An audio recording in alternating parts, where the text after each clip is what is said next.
ذرا ایک منظر کا تصور کریں، میدان جنگ ہے، دو فوجیں بالکل آمنے سامنے ہیں، اور کشیدگی اتنی زیادہ ہے کہ ہوا میں بھی تناؤ محسوس کیا جا سکتا ہے۔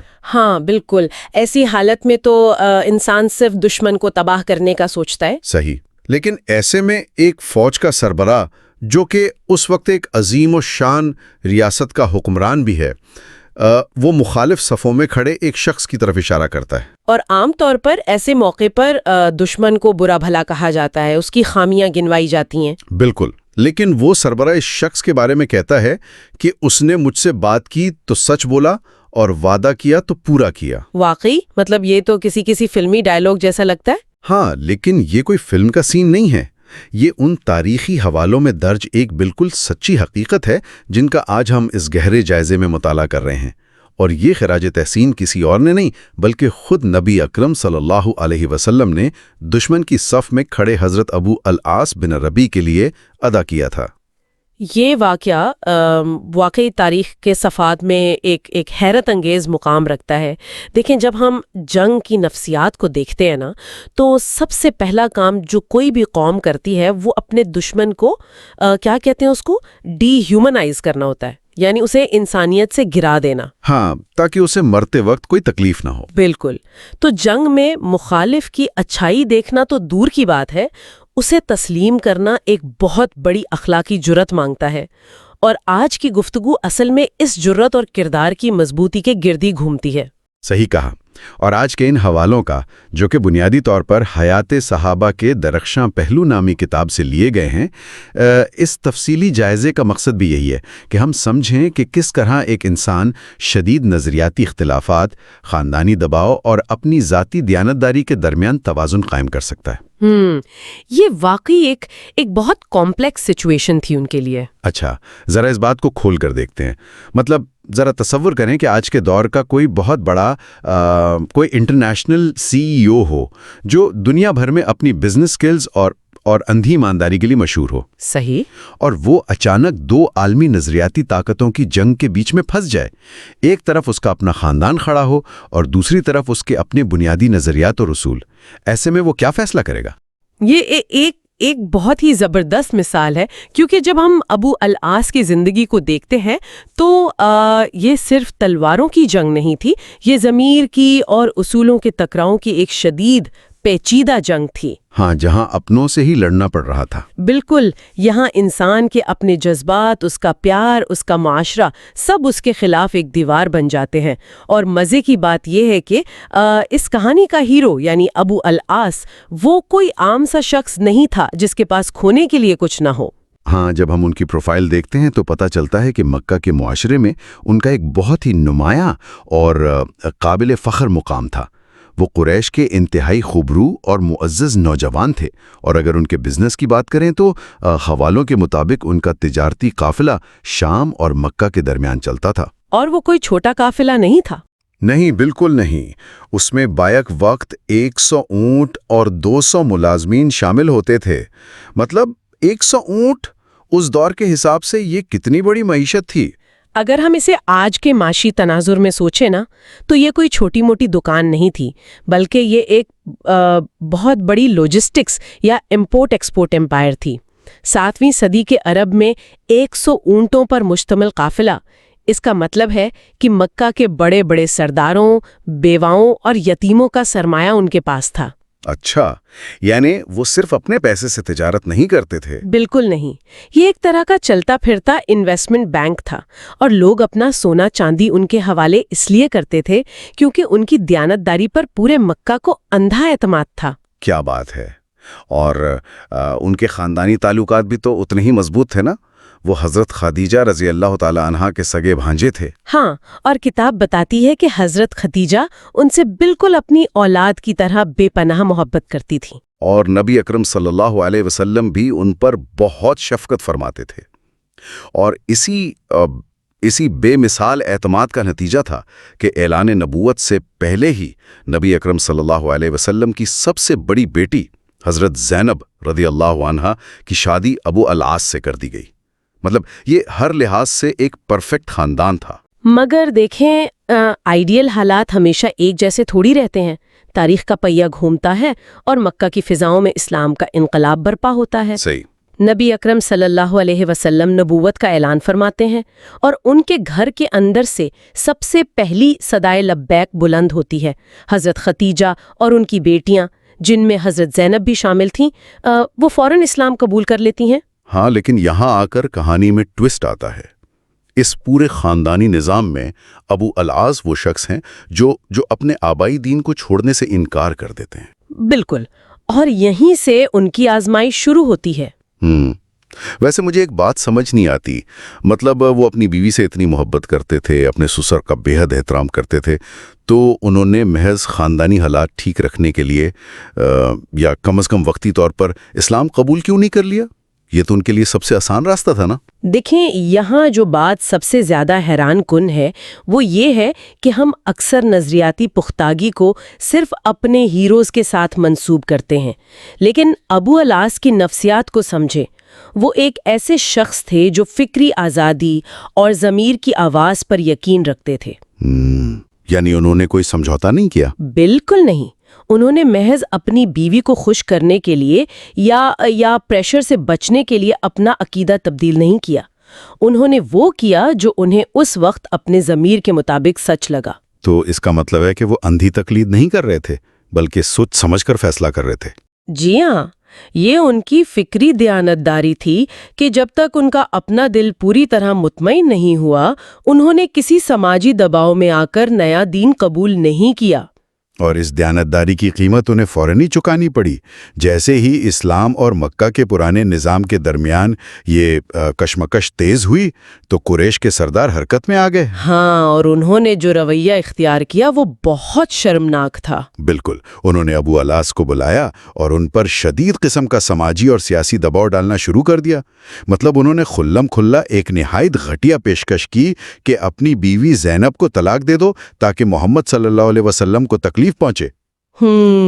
اور اس کے بدلے انہوں نے کیا کہا؟ انہوں نے کہا کہ اس کے بدلے میں قریش کی جو بھی خوبصورت ترین عورت تم چاہو گے، ہم اس سے تمہاری شادی کروا دیں گے۔ یہ جو پیشکش تھی نا، یہ اس دور کی قبائلی سیاست کا ایک بہت ہی خطرناک ہتھیار تھا۔ اس کا مقصد صرف ایک خاندان کو توڑنا نہیں تھا، اصل میں وہ نبی اکرم صلی اللہ علیہ وسلم کو نفسیاتی طور پر کمزور کرنا چاہتے تھے۔ ذرا تصور کریں، پورا شہر، پورے قبیلے کے سردار ایک نوجوان کو بلیک میل کر رہے ہیں۔ ہاں، ایک اکیلا شخص اور سامنے پورا مکہ۔ لیکن ابو العاص کا جواب سنیں، کتنا شاندار اور ڈوٹوک تھا۔ انہوں نے ان سرداروں کی آنکھوں میں آنکھیں ڈال کر کہا، خدا کی قسم، میں اپنی بیوی کو طلاق نہیں دے سکتا اور مجھے اس کے بدلے دنیا کی کوئی عورت نہیں چاہیے۔ واقعی یہ بہت بڑی بات تھی۔ بالکل، اس وقت جب کہ مکہ کی فضا مسلمانوں کے خلاف زہر اگل رہی تھی، ابو العاص کا یہ سٹینڈ لینا مجھے تو بہت غیر معمولی لگتا ہے، خصوصاً اس لیے بھی کہ ہم جانتے ہیں کہ اسی دباؤ کے تحت نبی اکرم صلی اللہ علیہ وسلم کی دوسری دو بیٹیوں حضرت رقیہ اور حضرت ام کلثوم کے شوہروں نے انہیں طلاق دے دی تھی۔ آپ نے بالکل ٹھیک نشاندہی کی ہے۔ دیکھیں، ابو العاص کا یہ فیصلہ صرف کوئی رومانی محبت کا نتیجہ نہیں تھا، یہ ان کی اعلیٰ ظرفی تھی۔ انہوں نے معاشرے کی غلاظت اور قبیلے کی سیاست کو اپنے گھر کے اندر نہیں آنے دیا، یعنی باہر کی سیاست باہر ہی رکھی۔ ہاں، ان کا اپنی بیوی سے نظریاتی اختلاف ضرور تھا، دونوں کے مذہب الگ ہو چکے تھے، لیکن انہوں نے اس اختلاف کو اپنی خاندانی ذمہ داری کے راستے میں نہیں آنے دیا۔ انہوں نے یہ ثابت کیا کہ سیاسی اختلافات پر گھریلو رشتے نہیں توڑے جاتے۔ صحیح۔ اچھا، یہ تو مکہ کی زندگی تھی، لیکن پھر حالات مزید بگڑتے ہیں۔ مسلمانوں کو ہجرت کر کے مدینہ جانا پڑتا ہے، اور پھر تاریخ کا وہ دن آتا ہے جب پہلی باری مسلح جنگ ہوتی ہے، غزوہ بدر۔ بدر کا مرکہ۔ اب قریش مکہ ایک لشکر لے کر نکلتے ہیں، اور وہ ابو العاص کو بھی زبردستی اپنے ساتھ اس جنگ میں شامل کر لیتے ہیں۔ مجھے یہ بات بڑی عجیب لگتی ہے، مطلب ایک شخص جس کی مسلمانوں سے کوئی ذاتی دشمنی نہیں، وہ ان کے خلاف لڑنے کیوں جا رہا ہے؟ اس کو سمجھنے کے لیے نا ہمیں عرب کے قبائلی نظام کو دیکھنا ہوگا۔ یہ ایک طرح کی لازمی فوجی خدمت ہوتی تھی جسے ٹرائبل کنسکرپشن کہتے ہیں۔ قریش کے سرداروں نے بدر کو اپنی انا کا مسئلہ بنا لیا تھا۔ اچھا، تو وہاں نہ جانا غداری سمجھا جاتا تھا؟ بالکل، کسی بھی قریشی سردار یا معزز شخص کے لیے جنگ سے پیچھے ہٹنے کا مطلب بزدلی اور غداری تھا۔ ابو الاس ذاتی طور پر اس جنگ کے حامی نہیں تھے، لیکن انہیں اپنے قبیلے کے دباؤ میں آ کر نکلنا پڑا، اور وہ بھی ایک ایسے لشکر کے ساتھ جس کا سپہ سالار ان کا اپنا سسور تھا۔ ہاں بالکل یہی بات۔ اور بدر کے میدان میں جو کچھ ہوا وہ تاریخ کا حصہ ہے۔ قریش کو ایک عبرتناک شکست کا سامنا کرنا پڑا، اور جب جنگ کے بعد قیدیوں کو مدینہ لایا گیا تو ان میں حضرت زینب کے شوہر ابو الاس بھی شامل تھے۔ ذرا اس منظر کی سنگینی کو دیکھیں۔ بہت مشکل حالات تھے وہ۔ مطلب ایک طرف فاتح مسلمانوں کے سربراہ ریاست نبی اکرم صلی اللہ علیہ وسلم ہیں، اور سامنے قیدیوں کی صف میں ان کا اپنا داماد ایک مجرم اور جنگی قیدی بن کر کھڑا ہے۔ دیکھیں، یہ ایک انتہائی نازک لمحہ تھا۔ اس دور کے جنگی قوانین کے تحت قیدیوں کی رہائی کے لیے فدیہ یعنی رینسم مقرر کیا جاتا تھا۔ یہ ایک معاشی عمل بھی تھا جس سے فاتح ریاست کو تھوڑا مالی استحکام ملتا تھا۔ صحیح۔ تو فدیہ کتنا طے ہوا تھا؟ ہر قیدی کی مالی حیثیت کے مطابق یہ فدیہ 1000 سے لے کر 4000 درہم تک طے پایا۔ تو مکہ سے لوگ اپنے رشتہ داروں کو چھڑانے کے لیے بھاری رقم بھیجنے لگے۔ اور یہاں کتاب میں وہ واقعہ آتا ہے جسے پڑھ کر سچ میں کوئی بھی انسان جذباتی ہوئے بغیر نہیں رہ سکتا۔ حضرت زینب نے مکہ سے اپنے شوہر کو چھڑانے کے لیے مدینہ ایک قاصد کے ہاتھ فدیہ بھیجا۔ جب وہ پوٹلی مدینہ پہنچی اور نبی اکرم صلی اللہ علیہ وسلم کے سامنے کھولی گئی تو اس میں رقم کے ساتھ ایک چیز اور تھی، ایک ہار۔ اور یہ کوئی عام زیور نہیں تھا، یہ وہ ہار تھا جو حضرت خدیجہ رضی اللہ تعالی عنہا نے اپنی بیٹی زینب کو ان کی شادی پر اپنے گلے سے اتار کر پہنایا تھا۔ اگر ہم اسے بڑی پکچر میں رکھ کے دیکھیں نا تو یہ صرف ایک جذباتی منظر نہیں ہے، یہ لیڈرشپ اور انصاف کی ایک بہت بڑی مثال ہے۔ بالکل بالکل۔ وہ ہار دیکھتے ہی نبی اکرم صلی اللہ علیہ وسلم کو اپنی وفادار بیوی حضرت خدیجہ کی یاد آ گئی۔ حوالوں میں درج ہے کہ ان پر شدید رقت طاری ہو گئی اور ان کا دل بھر آیا۔ وہ ایک باپ کی حیثیت سے، ایک شوہر کی حیثیت سے جذباتی طور پر ٹوٹ رہے تھے، لیکن کیا انہوں نے اس جذبے کو قانون پر حاوی ہونے دیا؟ نہیں، وہ مدینہ کے حکمران تھے۔ وہ چاہتے تو ایک لمحے میں حکم جاری کرتے کہ میرے داماد کو بغیر فدیے کے رہا کر دو، اور واقعی کوئی صحابی اس پر اعتراض نہ کرتا، لیکن انہوں نے ایسا نہیں کیا۔ بالکل، انہوں نے اپنے اختیار کا کسی قسم کا کوئی ناجائز فائدہ نہیں اٹھایا۔ اس کے بجائے انہوں نے ایک جمہوری اور مشاورتی راستہ اپنایا۔ انہوں نے صحابہ کی طرف دیکھا اور کہا، زینب نے ابو الاس کو چھڑانے کے لیے یہ مال بطور فدیہ بھیجا ہے، اگر ہو سکے تو اس کے قیدی کو آزاد کر دو اور اس کا مال واپس لوٹا دو۔ یعنی یہ ایک التجا تھی، کوئی شاہی فرمان نہیں تھا۔ جی ہاں، اور صحابہ کا ری ایکشن بھی دیکھیں۔ انہوں نے محسوس کیا کہ ان کے قید کا دل کس چیز میں خوش ہے۔ انہوں نے فوراً کہا، ہم بخوشی ایسا کریں گے تاکہ آپ کی آنکھوں کو ٹھنڈک پہنچے۔ واقعی یہ اس بات کا ثبوت ہے کہ ایک بہترین لیڈر وہ ہوتا ہے جو اپنے اختیارات تھوپنے کے بجائے اپنی قوم کو اخلاقی فیصلوں میں اپنا ہم خیال بناتا ہے۔ یہاں آ کر نا بات واقعی بہت دلچسپ ہو جاتی ہے۔ نبی صلی اللہ علیہ وسلم نے ابو الاس کو رہا تو کر دیا، لیکن ان کے سامنے ایک شرط رکھی، ایک وعدہ لیا۔ مدینہ بھیجنے کا وعدہ۔ ہاں، انہوں نے فرمایا کہ تم مکہ جاؤ گے اور زینب کو فوراً مدینہ بھیج دو گے، کیونکہ اس وقت تک شرعی طور پر مسلمان عورتوں کا غیر مسلم مردوں کے نکاح میں رہنا حرام قرار دیا جا چکا تھا۔ ابو الاس نے یہ شرط قبول کر لی۔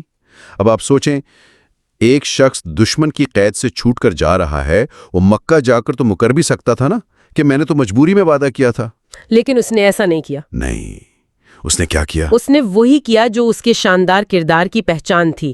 مکہ پہنچتے ہی اس نے بغیر کوئی ہیلا حجت کیے اپنی محبت کو ایک طرف رکھا اور اپنا وعدہ پورا کرنے کی تیاری شروع کر دی۔ اس نے اپنے بھائی عمرو بن الربی کو بلایا اور حضرت زینب کو مدینہ روانہ کر دیا۔ یہ وہ مقام ہے جہاں انسان کا کردار اس کے جذبات پر فتح حاصل کرتا ہے۔ لیکن اس روانگی میں ایک بہت بڑا ہنگامہ کھڑا ہو گیا۔ جب عمرو بن الاس دن کے اجالے میں حضرت زینب کو لے کر نکلے تو قریش کو یہ بات ہضم نہیں ہوئی۔ ظاہر ہے ان کی انا کا مسئلہ تھا۔ ہاں، انہوں نے ان کا پیچھا کیا اور راستے میں انہیں گھیر لیا۔ عمرو بن الاس نے اپنی کمان میں تیر رکھ لیے اور کہا، جو قریب آئے گا مارا جائے گا۔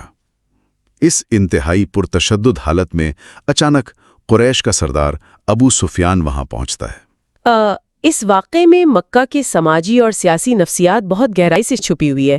ابو سفیان نے وہاں آ کر جو کہا وہ اس دور کی پالیٹکس کا نچوڑ تھا۔ اس نے کیا سمجھایا عمرو کو؟ اس نے عمرو کو سمجھایا کہ تم جذبات میں آ کر بے وقوفی کر رہے ہو۔ اس نے کہا کہ بدر کی شکست کے بعد پورے عرب میں قریش کی عزت خاک میں مل چکی ہے۔ اب اگر تم محمد صلی اللہ علیہ وسلم کی بیٹی کو دن دہاڑے اعلانیہ طور پر یوں لے جاؤ گے تو باقی قبائل کیا سمجھیں گے؟ وہ سمجھیں گے کہ قریش بزدل ہو گئے ہیں۔ بالکل، وہ سمجھیں گے کہ یہ اتنے کمزور ہو گئے ہیں کہ فتح کی بیٹی کو روکے بغیر کھلے عام جانے دے رہے ہیں۔ اچھا، مطلب مسئلہ یہ نہیں تھا کہ زینب کیوں جا رہی ہیں، بلکہ مسئلہ یہ تھا کہ وہ کیسے جا رہی ہیں۔ عین اسی نقطے پر یہ قبائلی انا اور مروت کا معاملہ تھا۔ ابو سفیان نے کہا کہ ہمیں انہیں روکنے میں کوئی دلچسپی نہیں ہے، لیکن تم انہیں ابھی واپس لے جاؤ۔ جب چند دنوں بعد لوگوں کا غصہ ٹھنڈا ہو جائے اور بات دب جائے تو رات کے اندھیرے میں انہیں خاموشی سے مدینے لے جانا، تاکہ ان کی ناک نہ کٹے۔ ہاں، اور پھر ایسا ہی ہوا۔ رات کی تاریکی میں انہیں مدینہ پہنچا دیا گیا۔ صحیح۔ اب اس کہانی میں ایک طویل وقفہ آتا ہے۔ راستے الگ ہو چکے ہیں، ابو العاص مکہ میں اپنی تجارت بڑھا رہے ہیں اور حضرت زینب مدینہ میں رہ رہی ہیں، اور پھر اچانک ایک دھماکہ خیز موڑ آتا ہے۔ ابو العاص شام سے ایک بہت بڑا تجارتی قافلہ لے کر مکہ آ رہے تھے، جس میں پورے قریش کا مال اور امانتیں تھیں۔ راستے میں مدینہ کے قریب 170 مجاہدین کے ایک دستے نے اس قافلہ کو بیڑ لیا۔ سارا مال ضبط ہو گیا، لوگ گرفتار ہو گئے، لیکن ابو العاص کسی طرح وہاں سے بچ نکلنے میں کامیاب ہو گئے۔ اور اس کے بعد وہ جو قدم اٹھاتے ہیں نا، وہ سچ میں انسانی عقل کو حیران کر دیتا ہے۔ وہ بھاگ کر مکہ جانے کے بجائے سیدھا مدینہ کا رخ کرتے ہیں۔ تو اس سب کا اصل مطلب کیا ہے؟ ذرا اس پر غور کریں۔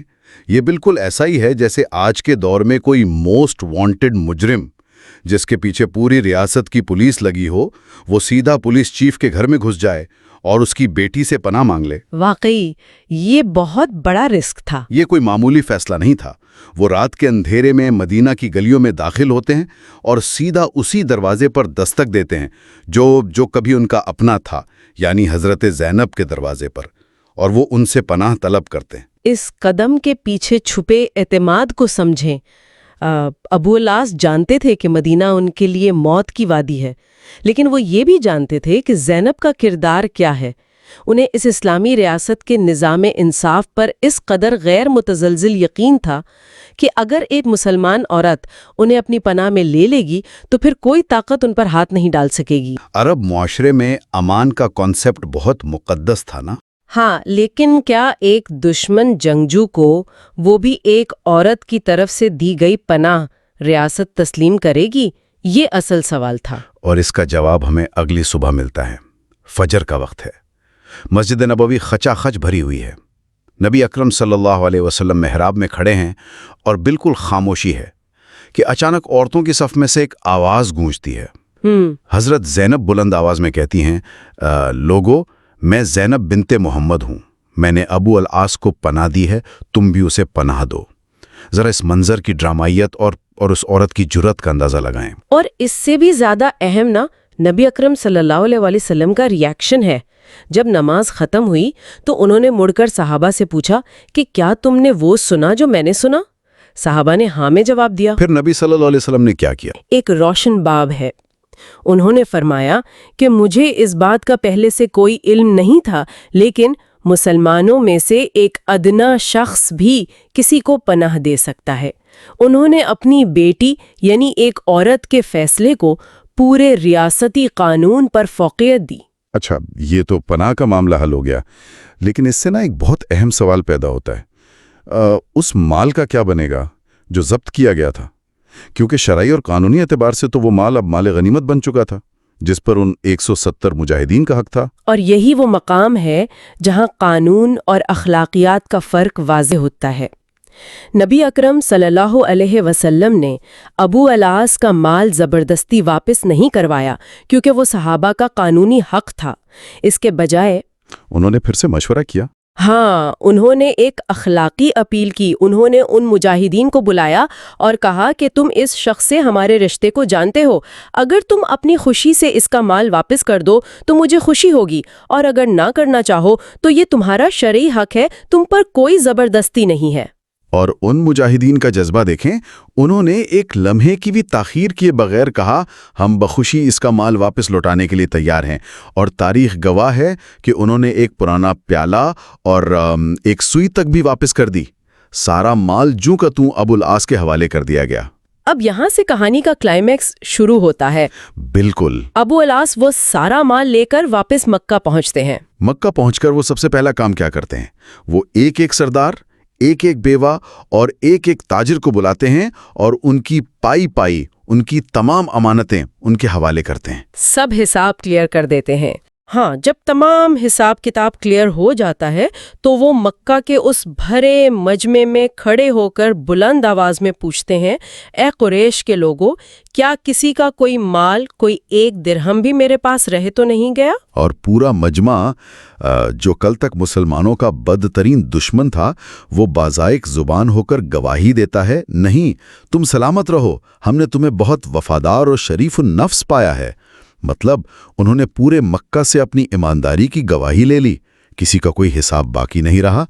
اور جب یہ گواہی مکمل ہو گئی تب ابو العاص نے وہ اعلان کیا جس نے مکہ والوں کے پیروں تلے زمین نکال دی. انہوں نے کہا، تو سن لو، میں گواہی دیتا ہوں کہ اللہ کے سوا کوئی معبود نہیں اور محمد صلی اللہ علیہ وسلم اس کے رسول ہیں. یہ بات مجھے سب سے زیادہ حیران کرتی ہے. مطلب اگر انہیں اسلام لانا ہی تھا تو مدینہ میں کیوں نہیں لے آئے؟ وہاں تو وہ کمزور تھے، پناہ مانگ رہے تھے، اسی وقت کلمہ پڑھ لیتے. مکہ آ کر سب کچھ واپس کرنے کے بعد اسلام لانے کی کیا توق تھی؟ دیکھیں، یہ کوئی معمولی فیصلہ نہیں تھا. یہ ان کے کردار کی پختگی کی ایک بہت سوچی سمجھی حکمت عملی تھی. انہوں نے مکہ والوں کو خود اس کی وجہ بتائی. انہوں نے کہا کہ مجھے مدینہ میں اسلام لانے سے صرف ایک چیز نے روکا. کیا؟ کہ کہیں تم لوگ یہ گمان نہ کرو کہ میں نے تمہارا مال ہڑپ کرنے کے لیے یا فدیے سے بچنے کے لیے اپنا دین بدلا ہے. اگر وہ مدینہ میں اسلام لاتے تو یہ دباؤ، خوف یا مفاد کی تبدیلی سمجھی جاتی.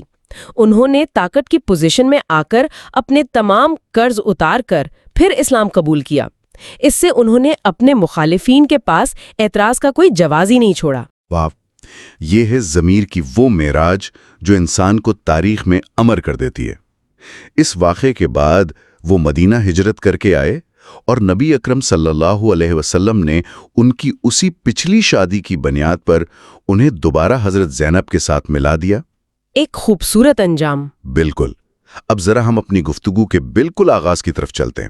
وہ قول جس سے ہم نے شروعات کی تھی، اس نے مجھ سے بات کی تو سچ بولا اور وعدہ کیا تو پورا کیا. اب جب ہم نے ان تاریخی حوالوں کا اتنی گہرائی میں جائزہ لے لیا ہے تو یہ الفاظ صرف ایک تعریف نہیں لگتے، بلکہ یہ ایک باقاعدہ سرٹیفکیٹ محسوس ہوتے ہیں.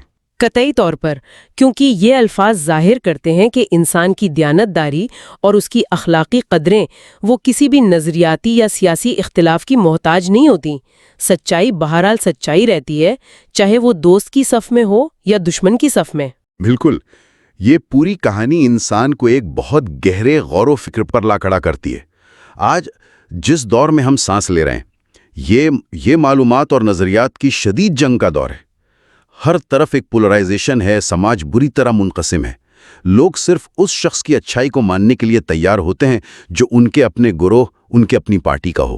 ہاں، اگر کوئی مخالف نظریے کا ہو تو لوگ اس کی اچھائی تسلیم ہی نہیں کرتے. یہی نا، ہم یہ ماننے کو تیار ہی نہیں ہوتے کہ اس میں کوئی خوبی یا دیانتداری ہو سکتی ہے. اور اصل میں یہی اس کہانی کا سب سے بڑا سبق ہے کہ جب ہم اختلاف کے شدید ترین لمحات میں بھی اپنے اخلاقی اصولوں کو قائم رکھتے ہیں تو ہم دراصل اپنے مخالفین کو شکست نہیں دے رہے ہوتے، بلکہ ہم اپنی سچائی کو منوا رہے ہوتے ہیں. اخلاقیت کسی گروہ کی جاگیر نہیں ہے. بالکل ٹھیک کہا. اور چلتے چلتے یہ ایک ایسا سوال ہے جو ان حوالوں سے براہ راست تو نہیں جڑا، لیکن انسان کو سوچنے پر ضرور مجبور کر دیتا ہے. کیا آج کے اس شدید منقسم اور شور و گل والے دور میں ہمارا اخلاقی قطب نما صرف ہماری اپنی پسندیدگیوں اور نظریاتی گروہوں تک محدود ہو کر رہ گیا ہے؟ سوچنے کی بات ہے. ہاں، کیا آج بھی ہم میں یہ ہمت اور یہ ظرف باقی ہے کہ ہم کسی دباؤ کی پرواہ کیے بغیر بالکل تنہا کھڑے ہو کر اپنی دیانتداری اور سچائی کا اس طرح دفاع کریں کہ بالآخر ہمارے بدترین مخالفین بھی بھرے مجمع میں ہماری سچائی کی گواہی دینے پر مجبور ہو جائیں؟ یہ وہ سوچ ہے جو ان حوالوں کو سمجھنے کے بعد ذہن میں دیر تک گونجتی رہنی چاہیے۔ اگلی مرتبہ تک کے لیے ایک اور دلچسپ اور گہرے جائزے کے ساتھ دوبارہ حاضر ہوں گے۔ اپنا خیال رکھیے گا۔